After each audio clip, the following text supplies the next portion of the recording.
Together fight the foe. Scoring touchdowns for the blue on blue. The Argos will win for you. Full of fight and courage, you can't stop. They pile up the points until they reach the top. Pull together till the Grey Cup's won. Go Argos, go, go, go!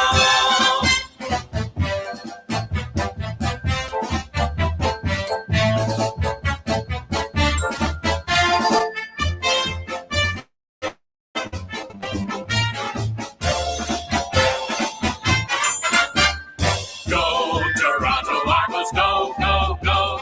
Pull together, fight the foe. Scoring touchdowns for the blue on blue. The Argos will win for you. Full of fight and courage, you can't stop.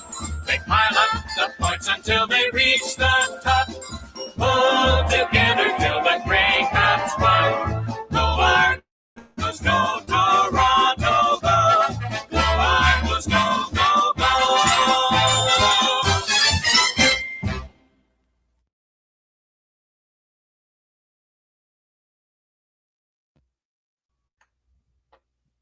Good evening, everybody. Welcome to Season 5, Episode 8 of the Argo Bounce Podcast Show, a weekly talk show devoted to the CFL's 19-time Grey Cup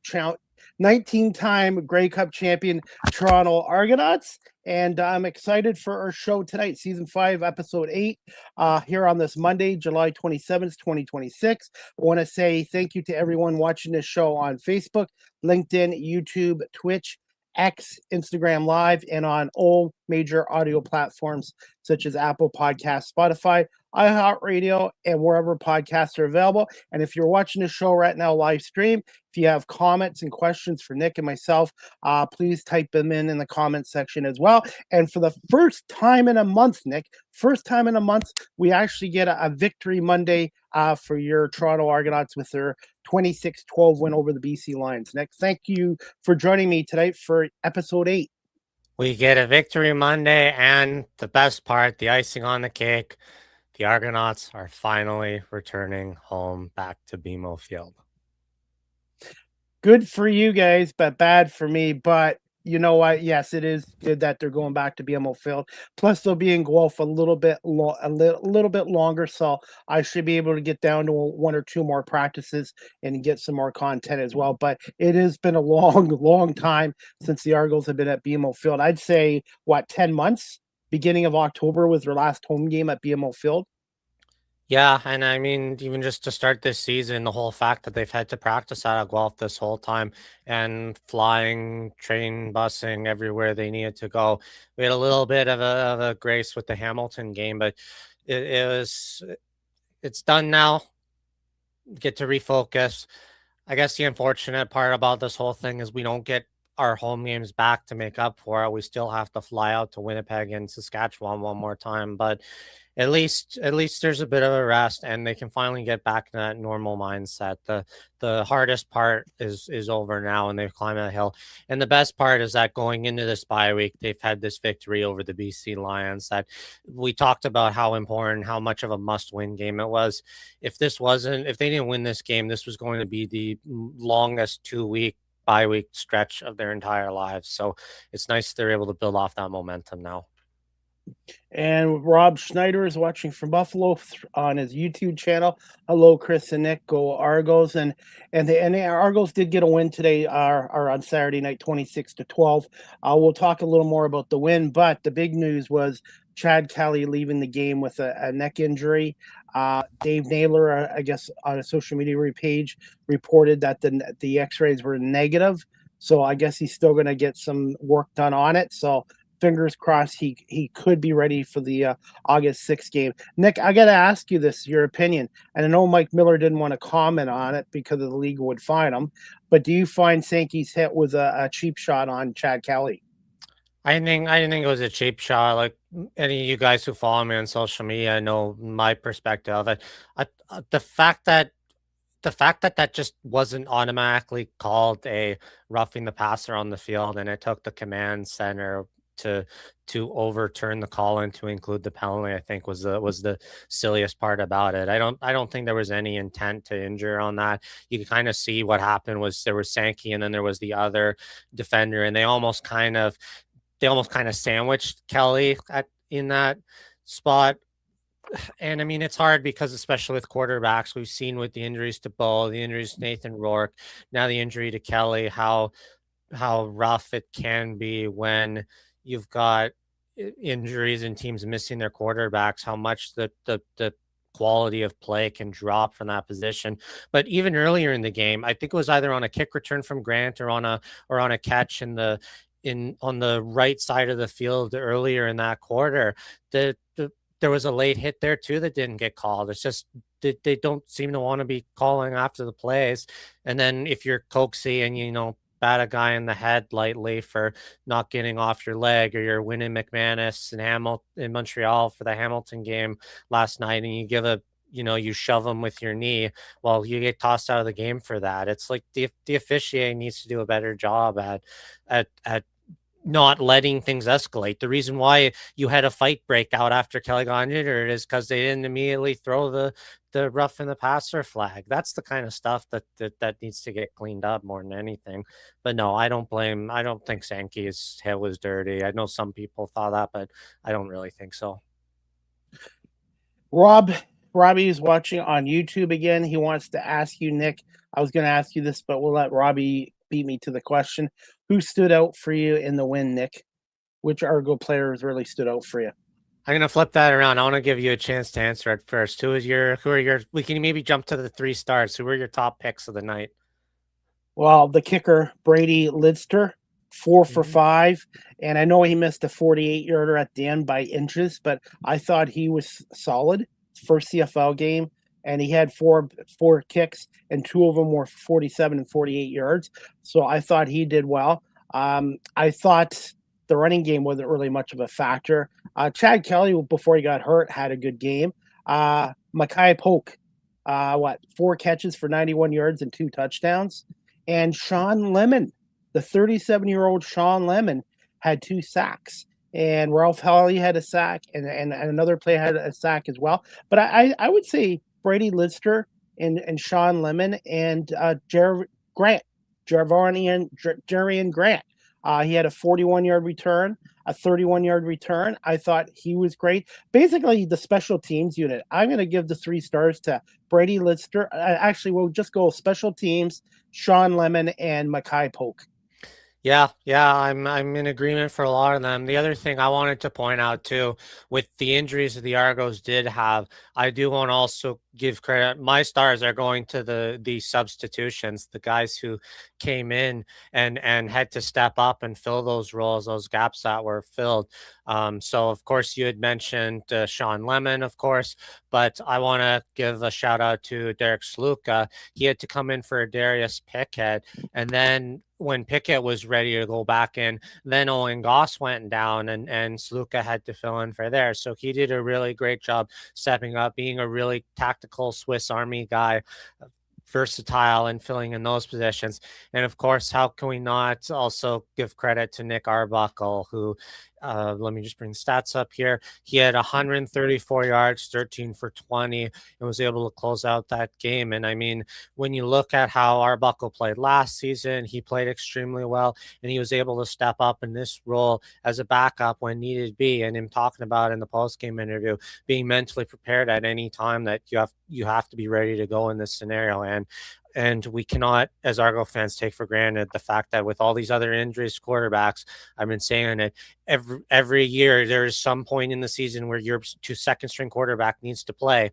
Nick Arbuckle came in and did exactly what he needed to do. He didn't blow the doors off, shine the lights out like maybe Chad Kelly would, but he did enough to march the ball down the field to eat up time and give the team the win. And we have Ken watching on YouTube. He says, "Good evening, gentlemen. Yeah, Brady, great debut." And then Ken goes, "Burn up as a punter for Haggerty is doing very well as well. And you need your depth." I'm going to ask you and Ken right now, is Brady's first CFL game 4 for 5 enough to make him the kicker going forward? I It's want to get it's Ken's thought and your thought, Nick. Yeah, I mean, it's difficult because it's really hard to tell since we don't really know what exactly Liram's dealing with. I think once we get back to BMO Field after this bye week, that'll kind of be the indication. But he does definitely make a strong case, and I don't know enough of what I think there's enough seniority that Liram's given at least a chance, but yeah, if Lirim can't bounce back from this, then it definitely puts a lot of pressure that could lean to it. But don't forget too, when you look at the Argos roster in the past, we have typically had two kickers on the team. So there's certainly the option that just because let's say go with Lidster for the home opener in against Calgary, that doesn't necessarily mean that Lirim's going to be cut, that he might still be there, he might be around. So it's hard to say at this point. Do you feel when Liram's career is over, he want to get into the coaching aspect, be a special teams coach?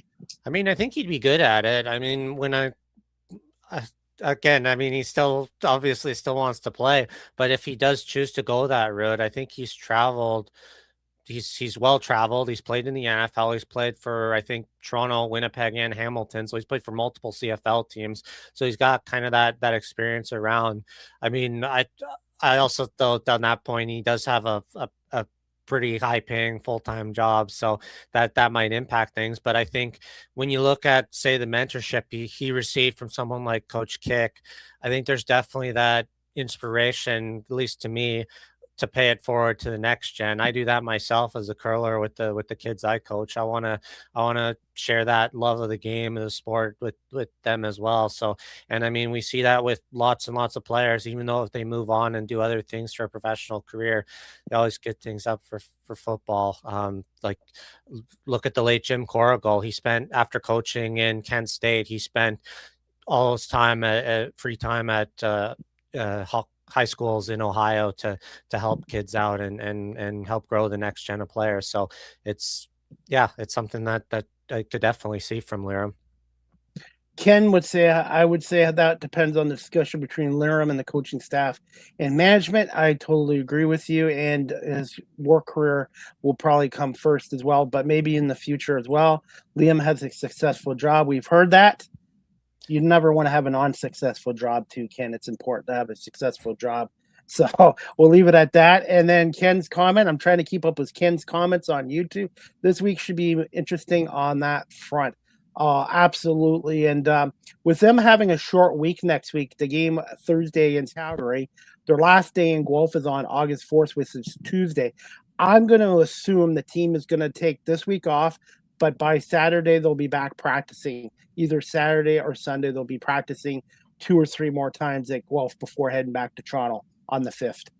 Yeah, I mean the real nice thing about it is that this is their we had the week 1 bye week, so it's kind of just a That late was always, start, really. Yeah, yeah. you're still practicing and really focused. You're not really, excuse me, taking it as rest like you would a normal bye week. This is kind of the first time at the end of all his road trips and stuff that players really get a chance to spend time with their families and that. So it's nice that they get some downtime. You saw during the post game locker room talk, Coach Miller is telling everybody, stay safe, enjoy the break, but be ready to get back to work.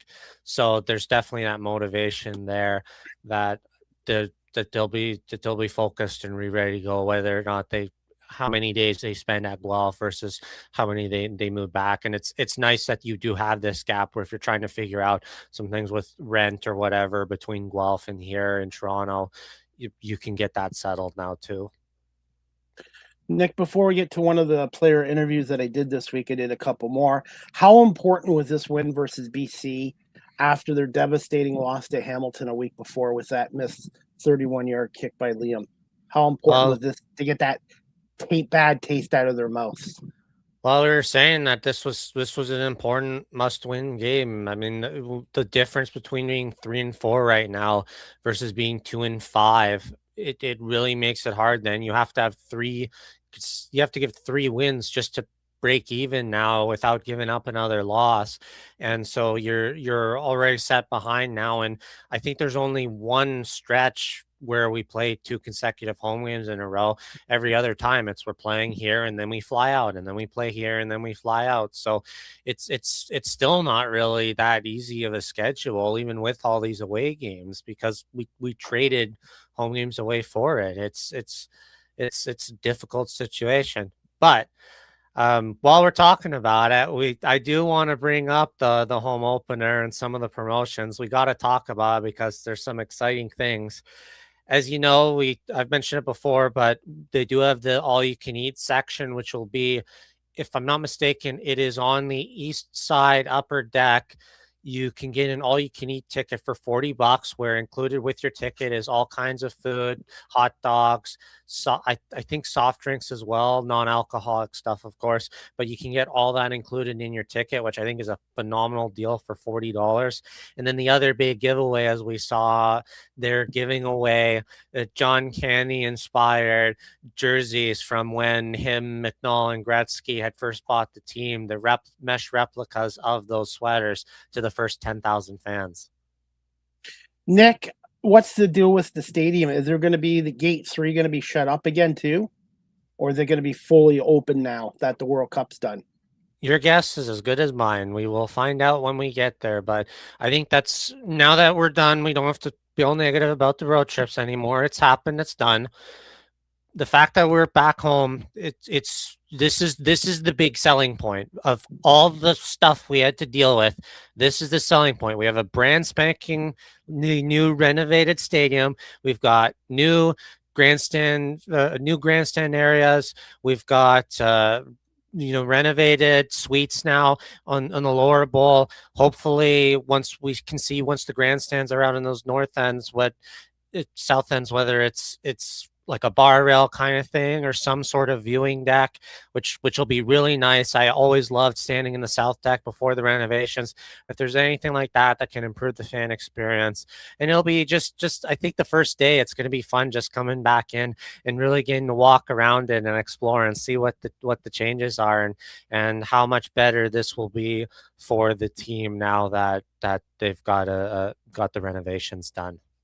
Now, this all you can eat, I wonder if there are some limits, because some of these teams do have this all you can eat limits, but then in the small print, there's like certain on how many hot dogs and so many drinks. I'm wondering if some of the fans will take advantage of this. Yeah, I mean, if it were me eating, I mean, I'd probably go for a couple sets of hot dogs. I think hopefully they took some inspiration maybe from the Jays. They're owned by Rogers now, so it's fair. Look at how, if you're smart, your food operations looks at how they operate for something like the Looney Dogs night, how they're able to keep it churning, and how, look, I went to a Looney Dogs night last week and they set up little cartons of 4s so that it's, if you want to buy the max 4 at a time, it's like boom, here you go, boom, here you go. If you keep those particular high demand items ready to go and ready to bang out, it shouldn't be a problem. But that's the logistics network of it. When you're dealing in a big stadium environment, these are things that you prepare and plan for. If you plan it correctly, it'll be fine. If you don't plan for it, that's when it all falls apart. But it sounds like a lot of the confections are designed to be things that are quick to make, quick to sell. And one way you can also control it is you're not giving these enormous tubs of popcorn. You're giving maybe a half size bag, because then you can serve more people at more times. And if someone really wants more, then just give them 2 bags. As simple as that. I'm just hoping they don't run out of food, because that's all they need is bad PR. I think they've had 9 months to prepare for this, so fingers crossed that this event goes really well. And then they also are doing a dollar hot dog night too at some point this year. Yeah, I can't remember whether it's the year-end game. I think it's the year-end game, and it might be that game. It might be the Frosh game or something near the end of the year. Again, with the trade-offs, we only have, I think, 5 or 6 regular season games now, so we have more stuff crammed in as before. Yeah, in terms of the gates too, supposedly one of the changes is that they're going to make gate 3 a members only gate, which I think will really, if this is the case, which I really hope so, it'll control a lot of the problems where with giveaways specifically. We've seen where season ticket holders get all upset because people cut in lineup. We saw like the Grey Cup ring lineup, how much of a disaster that was with people cutting in line and stuff, and it almost turning to the point where fights were going to break out. With this giveaway, if you have a dedicated season ticket holder entrance, then it, for people who are tailgating and stuff, it lessens the urge of, well, do I pack up early and go in or line up so that I can guarantee getting myself the John Candy jersey or whatever. That now you kind of help eliminate problems if you do that. How fans are going to be able to prove that they're season ticket holders or not, that you have the Argo, you have the Argo app. So I'm hoping there's something there that's easy to bring up that can validate it, but I don't know. The giveaway does, the season ticket member gift does help with that, because they're giving away, I think we talked about last week, a shoulder strap bag pouch that's only for season ticket holders. So that alone is a good little identification thing. A man purse and a keychain, which is different. It's different. It's creative. I mean, I've seen a lot of people wear it. I think more than the fanny pack now, like on the waist. And Ken mentioned too about Gate 3. So, all right. Well, I'm glad we brought that up as well. Now, before we get into more of the Argos, I want to play one of the 2 interviews I had at practice this week. And the first one is a gentleman from Texas, from the Houston, Texas area. He's not a Dallas Cowboys fan, thank God. And he wears number 23. And I personally call him Big Play Benji Franklin, and we're going to play him right now. Defensive back from the Toronto Argonauts, and courtesy of my YouTube channel, Chris Pomay, Live with CDP Talk Show. Subscribe, like, and share it. Here's Benji Franklin, number 23 defensive back from the Argos, speaking to me this week at Argos practice. I'm at the University of Guelph for today's Toronto Argonauts practice, and I have a special guest today, defensive back number 23, Benji Franklin. Benji, just thoughts on practice today here in Guelph.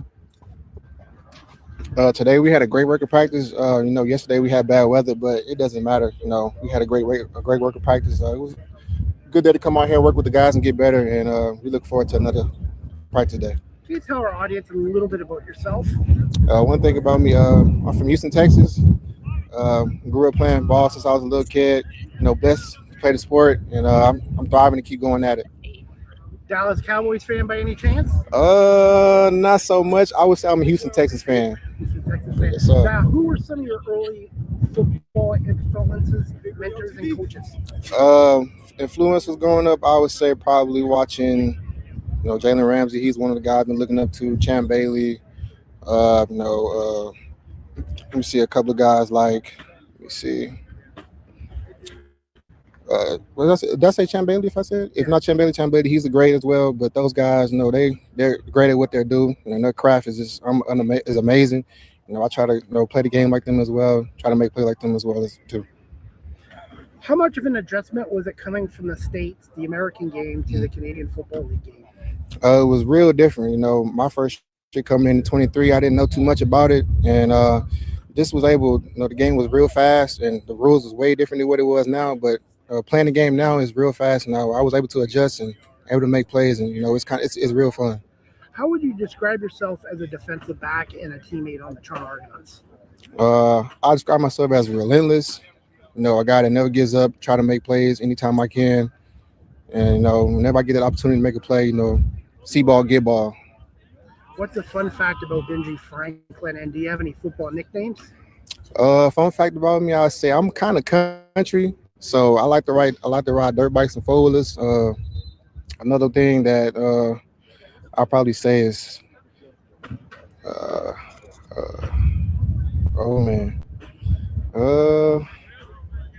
that's a great one. Let me see. Off the top of my head, that's the only thing I know so far. So I can think of. Now, in baseball, guys have walk-up music. If there is one song you could have for yourself, what would it be? Baseball music? Yeah, like walk-up songs for the batters. What would your walk-up song be? Oh, man, that's a tough one. I'll probably go with March Madness by Future. March Madness. And what are your thoughts on training camp and practice here at the University of Guelph, the facilities here? It's a great experience, Growth welcoming us with open arms. We take that any time of the day. We love what they do for us, and we continue to strive and be great. overall thoughts on the season so far, 2-4, and your upcoming game against the BC Lions on Saturday. What's some keys for a win? I would say our record is not what we think it is. We think it should be a better record than what it is, but we're just gonna take it one day at a time, one play at a time. Try to be the best of what we can be. At the end of the day, we're blessed to play this sport, so I'm happy at the end of the day. And what do you have to say to the Argo fan base watching this interview? Keep up the great work. We know they always come and support us, show us love, and we're grateful for it. So thank you to y'all. And where can the audience follow you on social media? On Instagram, Blueface Benjo, Twitter, Benji Franklin _ Well, Benji, I want to say thank you so much for doing this interview today. Continued success this season, and good luck on Saturday night, 7 o'clock against the BC Lions on the road. And also make sure you watch the Argo Bounce podcast show with Nick Small and myself this week as well. Thank you so much, Benji. Continued success. Thank you so much. Thoughts on that interview, Nick, with Benji Franklin? Yeah, it's funny hearing him talk about how new and different and unfamiliar with the CFL game it was for Benji, but now you look at him, a 4-year veteran, a guy who's in on almost every play, always something each week that we have to discuss from him is his involvement in on every play. It proves he's one of the top defensive backs in the league. Looking back there on his stats, he had, I think, 3 tackles last week against BC the other day, and then the Hamilton game he had that 1 interception. So every week he's always involved in every play. So it's always he's an important part of this team, and I think one of the most important defensive backs that the Argonauts have. I call him Big Play Benji Franklin. He reminds me of Darius Slay. Sometimes he'll get burned, but most of the time he makes big plays, and hopefully he'll be able to play against BC on the 6th. Nick, just thoughts. Obviously, Kelly got banged up, Franklin got banged up, but can just tell us about the injury report list as of now? To be honest, with the bye week, we don't really know yet what the full scale of all the injuries everybody had is. The big one, of course, we talked about was with respect to Chad Kelly, and we know that at the very least what he's dealing with isn't serious enough that they think it's going to affect him missing any future games. And I think it was the right move, abundance of caution, especially when you're dealing with head and neck injuries. Keep him rested, but for anybody else, it's kind of unclear right now. It's too early in the week to really see what exactly everybody's dealing with, but in the coming weeks we'll find out, I'm sure. And I did stump Benji a couple times on some questions there, so maybe when I see him in the locker room, he'll may have some questions to stump me as well. He's a really good guy. He's really humble, down to earth, and he does make big plays. He's a big player. Sometimes maybe go ahead. Sorry, I was just going to say it makes sense when you hear his inspiration from guys like Brian Dawkins, and I think of someone like Champ Bailey or even a safety like Troy Polamalu. Those are guys I know I looked up to growing up as a kid when I watched NFL football. They're some of the few names I remember, and as you can see, so does Benji. Their defense wins championships, right?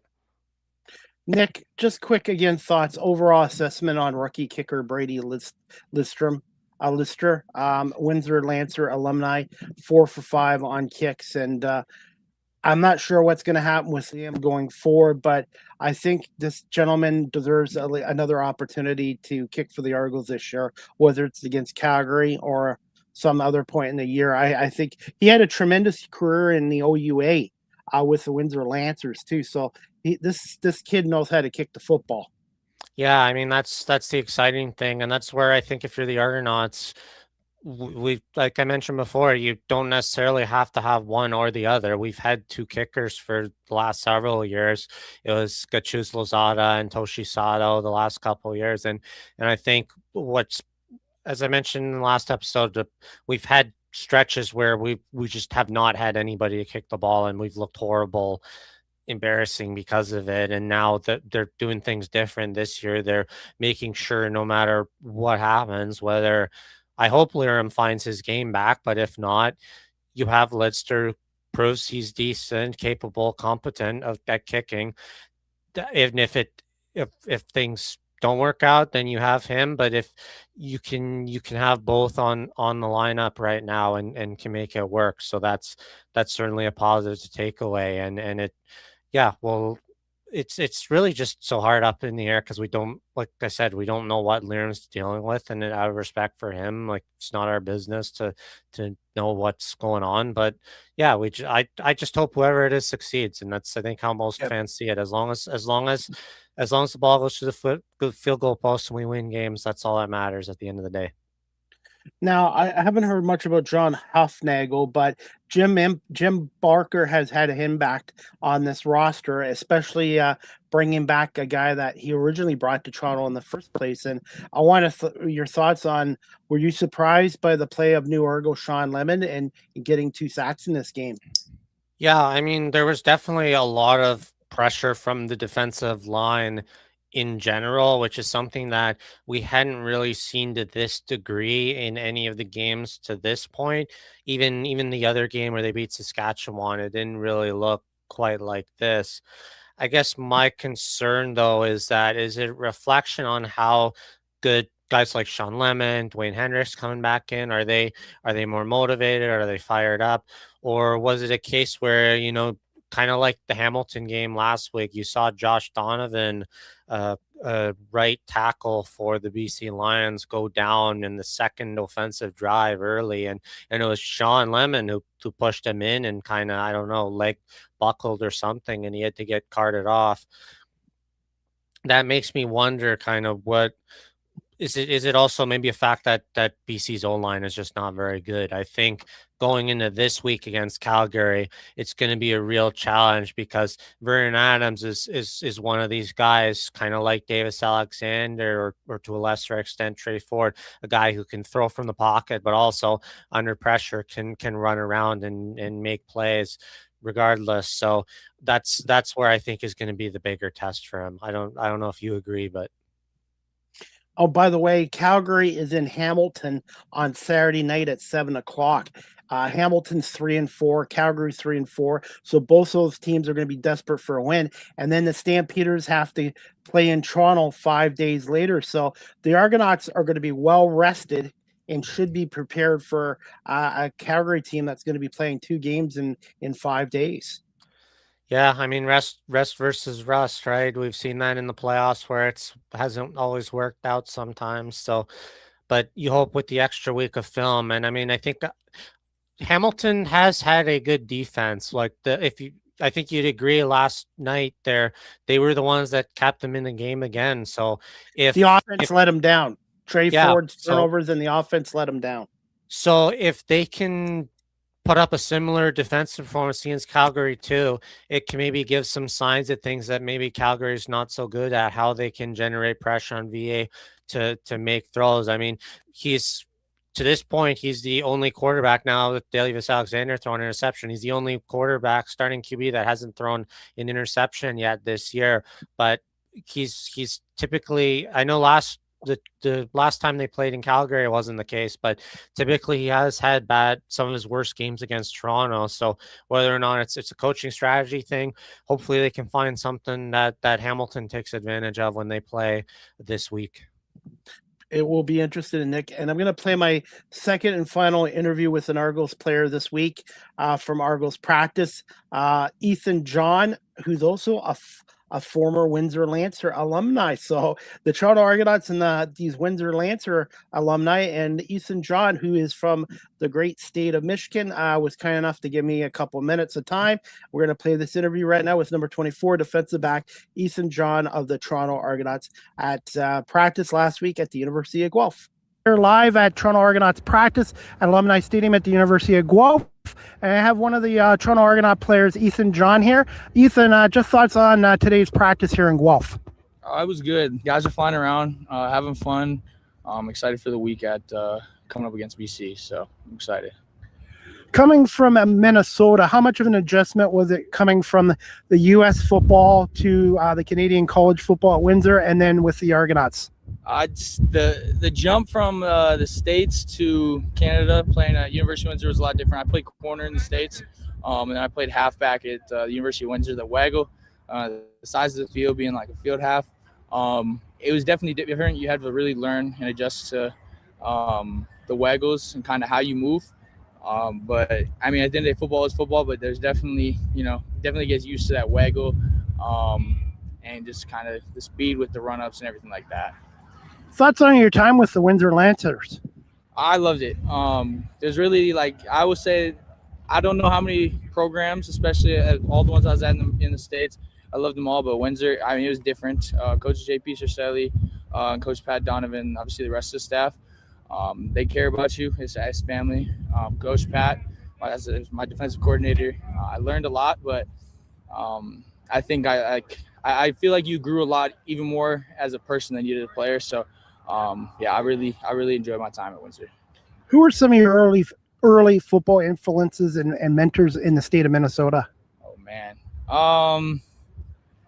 growing up, I watched a little bit of everybody, but my dad's probably, I mean, he's a football guy, not necessarily a DB, but I probably him going out late at night, running some plays and just tackling like a little sandbag, stuff like that. That's probably my biggest mentor. Thoughts on being drafted by the CFL's Toronto Argonauts?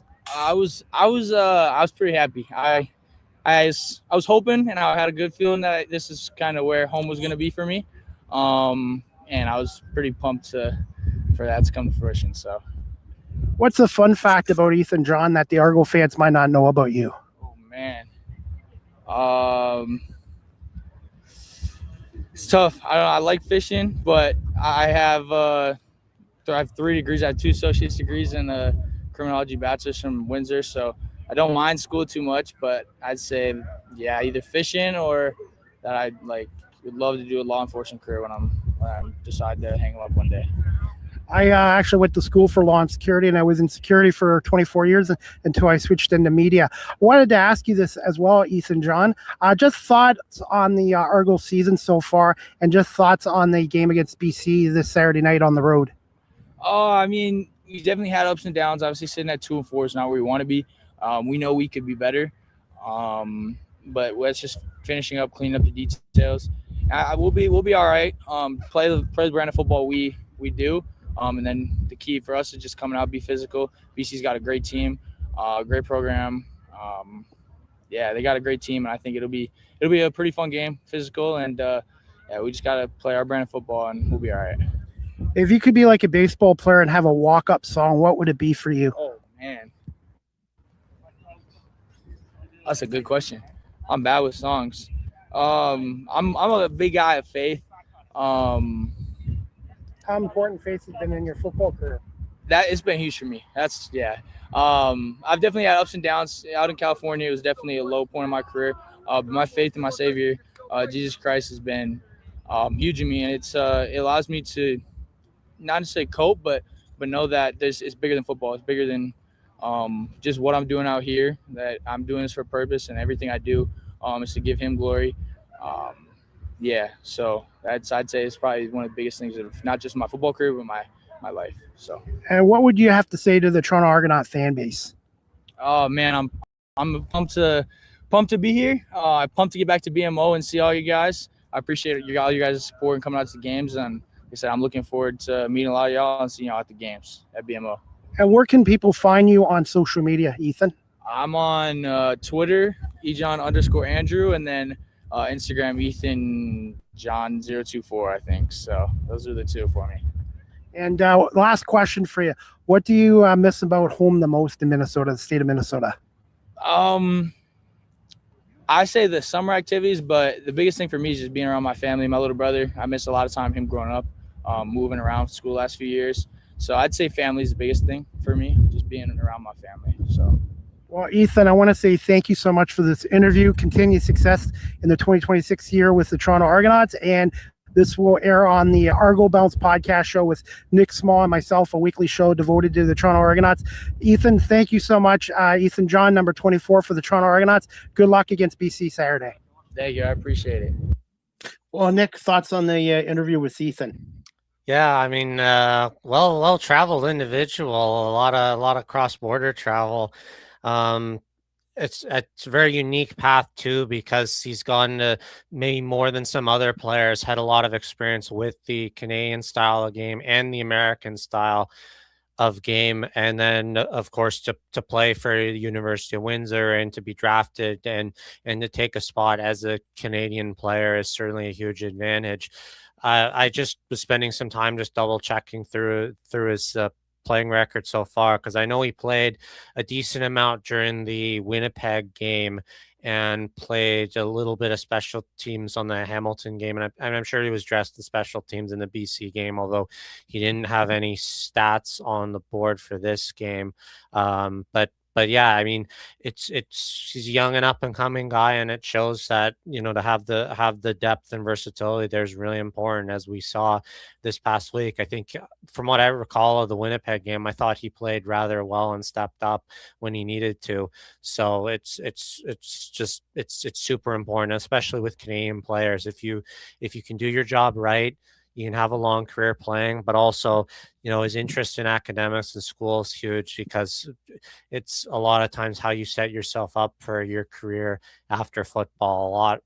The odds are, if you play more than 5 years, you're in the minority of players, and if you get to 10, then you're doing fantastic. So it's really important I cannot stress enough how important it is to think about what you want to do after playing football.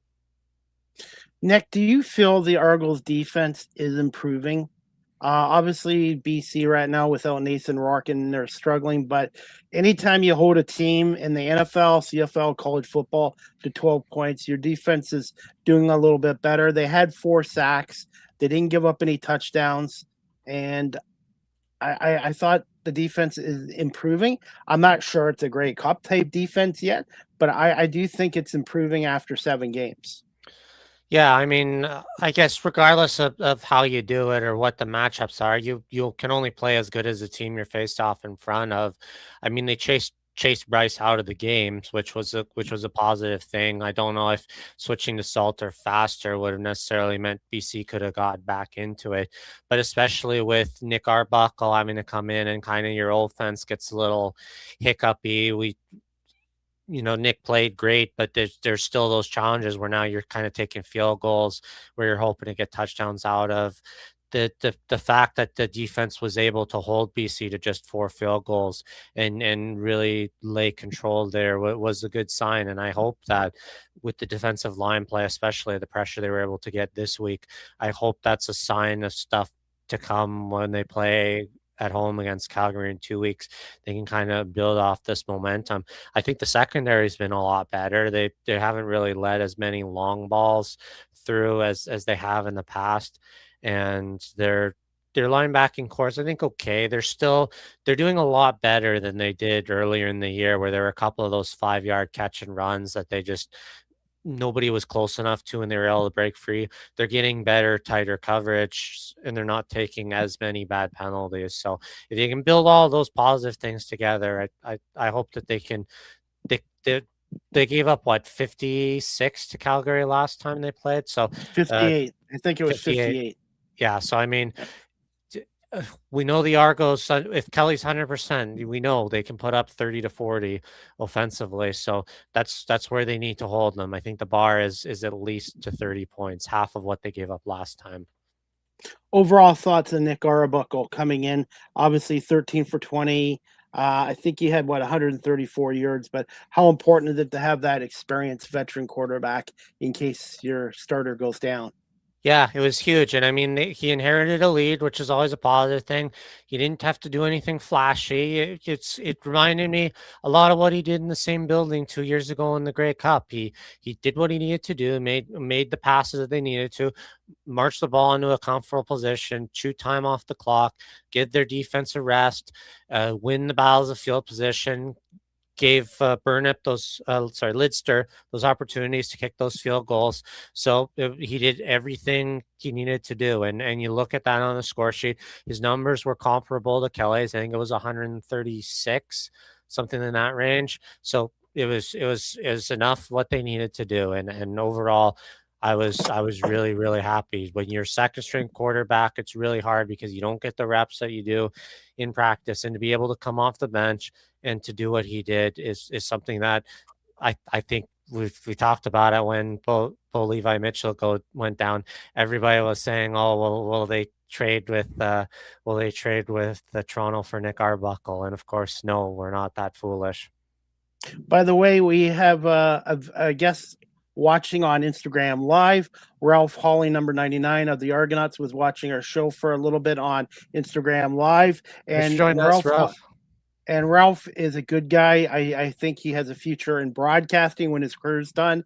And also, I was able to interview him. But I think Ralph Hawley has made a impact on this defense. Big man, number 99. So I want to say thank you to Ralph Hawley. Oh, yeah. And Nick, a lot of the time this year, maybe other than the Ottawa game, the Argos have been trailing every single game.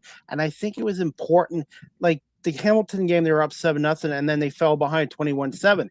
This game, they took a 7-0 lead, and they continued to add to the lead. Obviously, more touchdowns would have been nice, but it was nice not having to chase the other team, because when you're you know this, Nick, when you're trailing in a game by 7 points, 10 points, 15 points, you have to play almost perfect football the rest of the game to win. Any miscues, you're going to lose, and it was really important for the Argos to take the lead and control the game. This is the first time this year I felt that they took control of the game right from the bat to start. Yeah, and I mean you can see that on the score sheet too. 17 of the 26 points were there in the first half, and before Kelly got injured halfway through the second, that there were already 2 touchdowns on the board from him. So yeah, this is like you said, it's the first time all year where we've really been able to build off of a lead. We saw kind of back and forth things going on. That's one thing I thought Hamilton did really well against Toronto. They really kept the ball out of Chad Kelly's hands, and I think was really beneficial in this game was that the Argonauts were able to respond with more kind of medium level passes, just get some easy first downs and march their way down the field. So as much as you want to go for that home run bomb play every time, it's statistically a really low thing to achieve, even with a guy like Chad. So if you're able to just chip away and get it closer and make it easier on yourself, you're also making it easier on your defense, because they got more time to rest, but they've also got more time to mentally focus. Okay, this is what we're going to do this time against whoever the offense is, in this case Vernon Adams. That's, I think, going to be a key, because we know from last time that and from last week against Winnipeg that Calgary can put up 50 points, no problem. So they have to be able to find ways of slowing that down. And one way to slow them down is to keep them off the field. The one only negative thing was in the end of the first half, and I understand what he was trying to do. He's one of my favorite players, one of the good guys on the Argos. I call him the Wes Walker, Julian Edelman of the CFL, David Unger. The only thing I would say at the end of that first half, he should have got down sooner, because they could have got another 3 points there. So I imagine they're going to talk to the guys during the year like, hey, when there's not much time left, you get that reception, get down right away, because fortunately it did not hurt the Argos at the end of the game. But when you have a chance to get between 3 and 7 points at halftime, in this case 3 points, that could have been an impact too. So I'm sure David Unger and Mike Miller probably talked about that. But also I want to talk about 2 other receivers on the opening drive. DeMonte Coxey was outstanding. He is one of the best receivers in football in the CFL. And then Mackay Polk too. I really truly believe the Argos have the best receiving core 1 to 5 in the CFL. No disrespect to Hamilton or Calgary or some of the other teams, but I feel the Argos have the best receiving cores in the CFL, in my opinion. Yeah, well, I mean, don't forget, this isn't the first time we've seen the Argos kind of close. So I think it was the Saskatchewan game, wasn't it, where they scored a touchdown right before half. We saw that the Labor Day game. We saw that in the playoffs there against Montreal in 2024. So They have in the past cut it close by the skin of their teeth, and this is one of the first times we've seen where they unfortunately cut a little too close. And I mean, I think they're going to take it as a group learning lesson. I think the play before, my dad was screaming at the TV that Hicks should have went out of bounds on the play before, and then the other option was if you don't get out of bounds.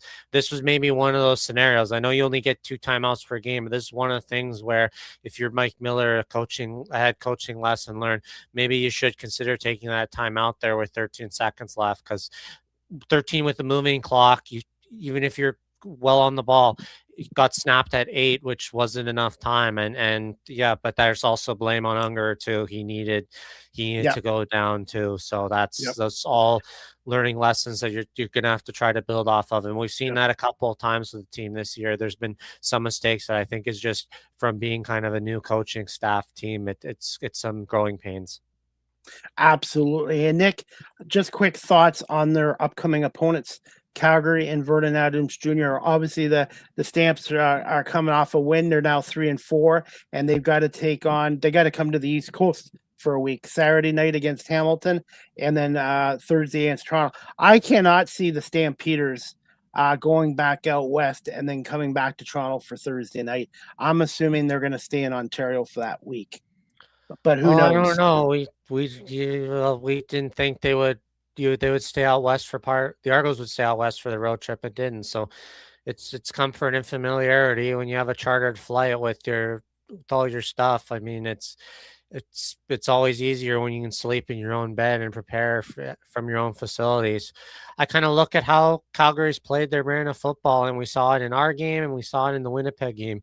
They score a lot of points, but they also give up a lot of points. They rely a lot on their defensive line to provide pressure, but when they're not able to, it leaves them vulnerable in the secondary. So that's I think what the Argos are gonna have to look at offensively. And then in terms of Calgary's offense, he's big play VA for a reason, and they're gonna have to be better on the D line to create pressure on Adams, and they're going to have to find ways to just keep them off the field. I think if you look at kind of like how Toronto played the Montreal game, I think they need to really keep Vernon Adams off the field. I think if they can do that and have these more sustained drives, it plays better.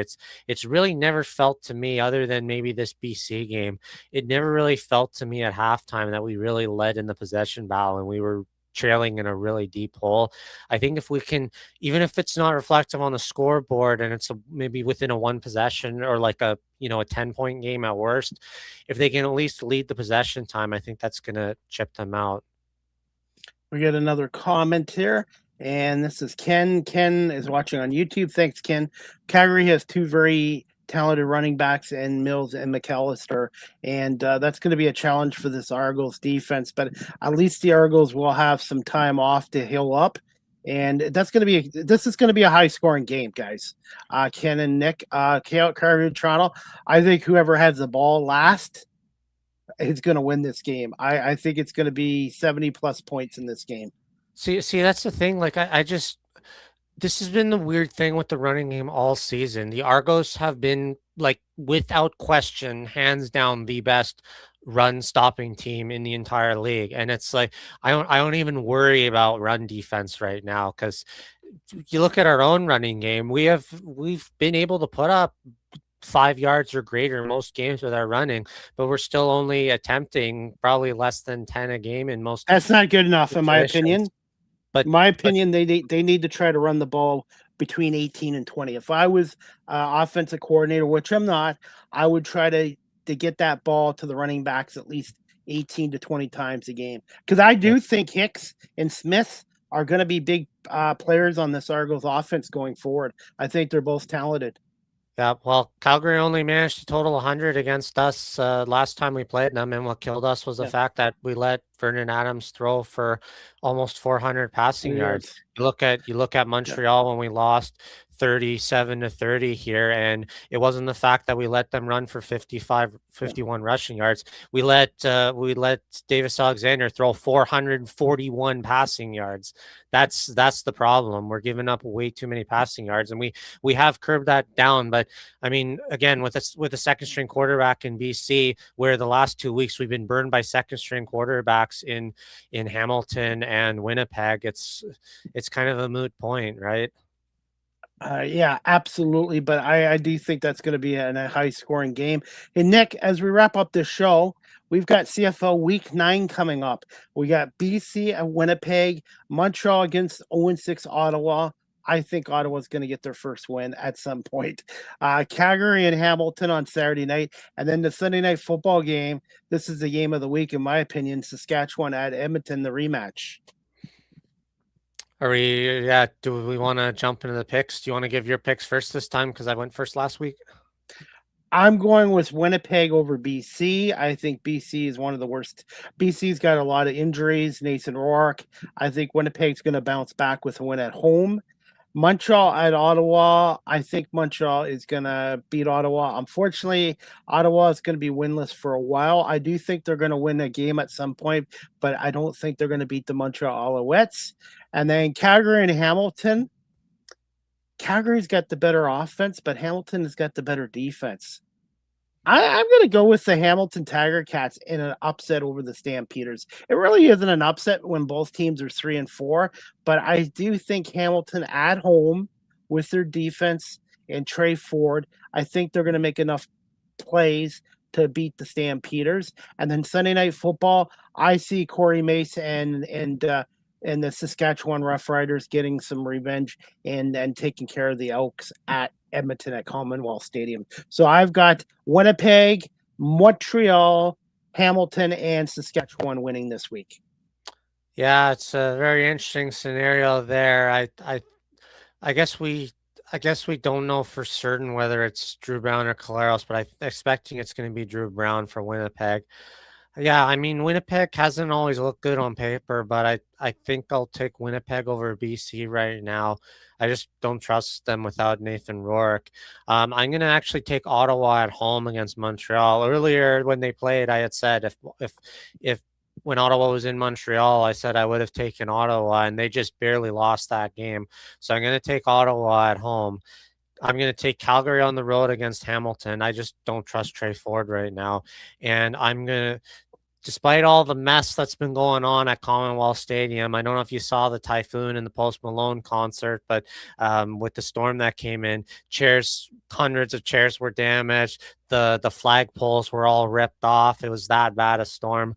I'm going to say Edmonton's going to lay a storm of their own again against Saskatchewan and win that. So I've got Winnipeg, Ottawa, Calgary, Edmonton. What do you look forward most to the Argos coming back to BMO Field and to Lamport Stadium for practicing? Just honestly, it's just being able to travel and going to the game. The fact that it's close, the fact that I don't have to worry about driving an hour on down the QEW or booking a train ride or a flight. Just the fact that being home means you get to enjoy all the niceties. It's a familiar atmosphere. We get to be loud. We don't have to worry about the tension between visiting fans and home fans. We get to truly represent our team. We get to see our all-time Argos banners, our Grey Cup Championship banners floating in the wind. And it's going to be really exciting in that we've got a bunch of brand new renovations. It's going to feel, I think, even more enclosed than before with the suites added in. And it's just nice to be able to celebrate your team in a nice, positive pro Argos atmosphere.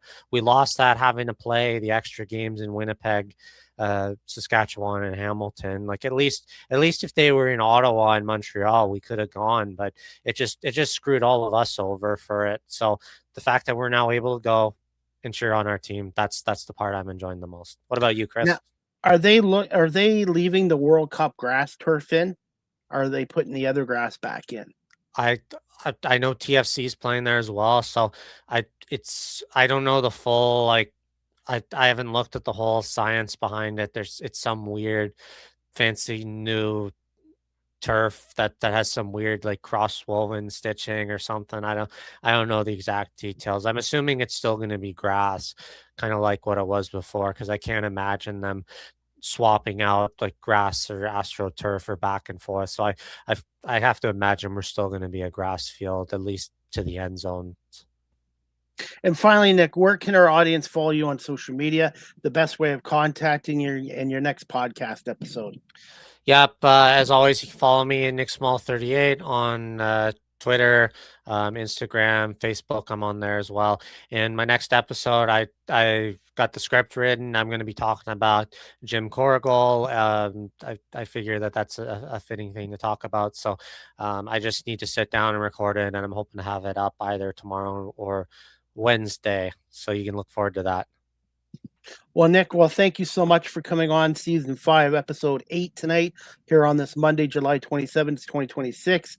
Enjoy the week. So that means a stress-free week with no Argo game until Thursday, August 27th at, I think, 7 o'clock, 7:30 game at BMO Field. I believe this is the only weekday game for the Argos this year. I believe the rest of their games at BMO are on, Saturdays and Sundays? And maybe one Friday night game. Yeah, it did look like most of them were Saturdays. They're trying to lean in more on the Saturday matinee games from what I last looked at. But yeah, if you haven't already gotten your tickets, you know about the all you can eat section now. You can, as always, you can find your tickets at argonauts.ca. And yeah, get the $40 all you can eat tickets and see if you can run the stadium out of hot dogs. I think that would be a big accomplishment. Are you planning to do that all you can eat? No, I got my season tickets in 224. The fact that it's our first home game back, I just want to enjoy the experience. But if somebody does want to go is interested in a more luxury experience, there is a contest going on. The Argos have shared. It's on Facebook, and I'm sure it's on Twitter as well, on X. If you win, you have a chance to win tickets for 2 to the Coinbase Lounge. And I think it's not just for this home opener, but you're eligible for multiple home games this year.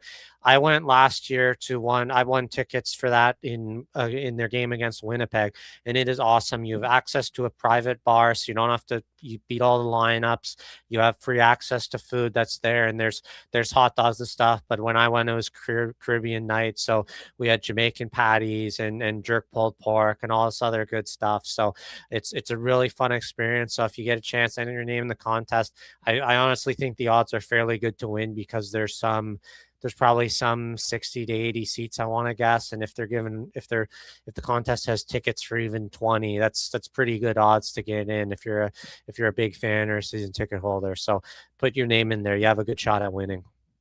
Well, Nick, I want to say thank you so much for coming on again for episode 8. Enjoy your bye week and enjoy all the week 9 CFL games without any stress. And we'll see you back here next week, probably after the Argo Stampeders game. So everybody, we're going to give you maybe 10 days off, 9-10 days off. And after the Argo Stampeders game, hopefully within a couple of days, we'll do episode 9, and hopefully we'll be able to talk about another Argos win and for them being back in Toronto at BMO Field. And again, there are no Argo practices this week at the University of Guelph, with the team having a bye week. And the Argos' last day of practice here in Guelph will be Tuesday, August 4th, and they will head back to Toronto on Wednesday, August 5th. And they should be by Lamport Stadium, I'm guessing by August 8th or 9th, the following Monday or Tuesday in my prediction. But Nick, thank you so much for coming on, and enjoy your week off. And we'll see you back here. We'll see you at the Argo Stampeders game at BMO Field. And hopefully maybe we'll see you one more time in Guelph. If not, we'll see you in Toronto on August 6th. Yep. Thanks, Chris. Thanks everybody for tuning in, chatting with us. Enjoy the bye week. We'll see you on Thursday at our home opener. And as always, go Argos. Go Argos. All right, everybody. Thank you so much for watching season 5, episode 8 here on this Monday, July 27th, 2026. And the Argo Bells podcast show is live streamed on Facebook, LinkedIn, YouTube, Twitch, X, Instagram, and the Argo Bells podcast show is on audio platforms such as Apple Podcasts, Spotify, iHeartRadio, Amazon Music, Good Pods, and wherever podcasts are available. And finally, as we wrap up the show, guys, the next the next Small Talk podcast. I have another show too, by the way. I have 3 talk shows in total, and basically here I'm going to reword it. The next Small Talk podcast is going to be Tuesday, July 28th at 8 p.m. with special guest Jessica Vaunters, a reflexologist from Saskatchewan, entrepreneur, founder of Light of Souls, and special guest co-host Sherry Heineke, a stand-up comedian out of Michigan. Sherry Heineke was kind enough to be my guest co-host for tomorrow night's show, and Jessica Vaunters, reflexologist from Saskatchewan, will be on.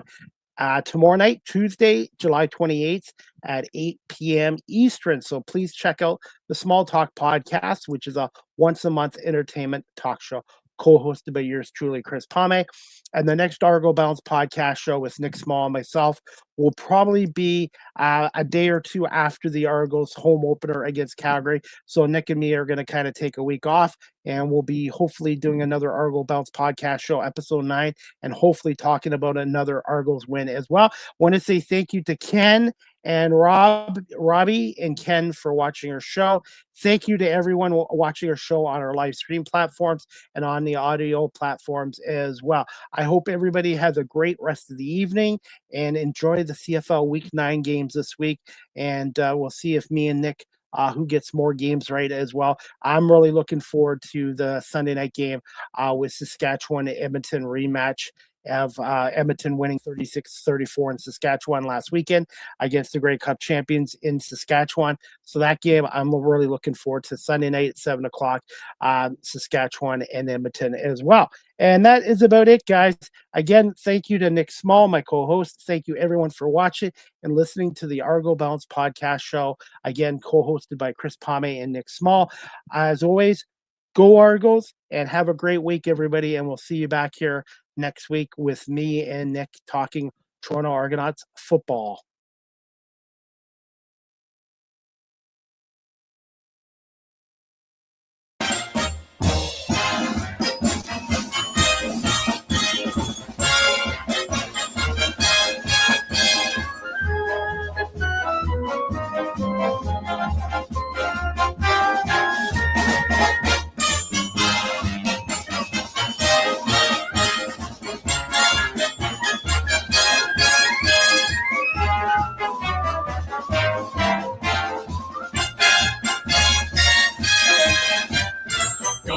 Toronto Argos, go, go, go.